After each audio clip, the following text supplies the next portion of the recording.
India में यहाँ पर जो है आंध्र प्रदेश से कुछ लोग यहाँ पर उन्होंने जो है प्रेस कॉन्फ्रेंस करी है और कहीं ना कहीं ओबीसी रिजर्वेशन को लेकर के जो है मांगे सरकार के समक्ष रखी हैं। सर आपका मैं इंट्रोडक्शन जानना चाहूँगी। हमारा नाम चौड़प्पा एपी से आया, ओबीसी लीडर हम हैं। आज देश में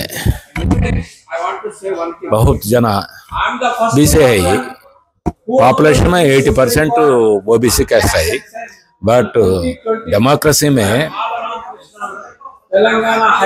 कंट्री में गवर्नमेंट क्या बेनिफिट्स देता वो benefit all of country equal dispatch करना आना అంటే డెమోక్రసీ దేశంలో ప్రజాస్వామ్యంలో మెజారిటీ ఆఫ్ పబ్లిక్ ఎవరు ఉంటారో వాళ్ళకి ప్రభుత్వం యొక్క అధికారాలు కానీ ఉద్యోగాలు కానీ హక్కులు కానీ ఈక్వల్ గా పంచబడాలా। కానీ ఈ రోజు దేశంలో ఎక్కువ మంది ఉన్న బీసీలకు ఏమాత్రము న్యాయం జరగడం లేదు। ఎందుకంటే రాజ్యాంగంలో ఎస్సీలకు కానీ ఎస్టీలకు కానీ రిజర్వేషన్ ఉంది।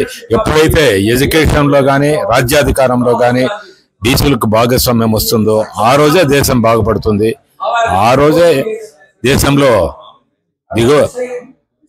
ఆదాయం పెరుగుతుంది, ఎడ్యుకేషన్ పెరుగుతుంది।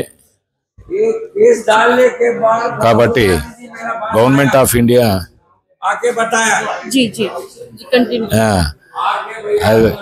గవర్నమెంట్ ఆఫ్ ఇండియా సెన్సస్ తీయాలి, సెన్సస్ తీసుకొని రావాలి, బీసీ ఓబీసీ సెన్సస్ తీసుకొని వచ్చి వాటితో సమానంగా వాళ్ళ రేషియో పైన ఓబీసీ రేషియో పైన 80% రేషియో పైన చట్టసభల్లో పార్లమెంట్లో కానీ అదేవిధంగా శాసనసభలో కానీ ప్రైవేట్ ఉద్యోగాల్లో కానీ ప్రభుత్వ ఉద్యోగాల్లో కానీ యూనివర్సిటీల్లో కానీ ఓబీసీలకు సరైన న్యాయం చేయాలనేసి మేము డిమాండ్ చేస్తున్నాము। అచ్చా, థ్యాంక్ యూ వెరీ మచ్।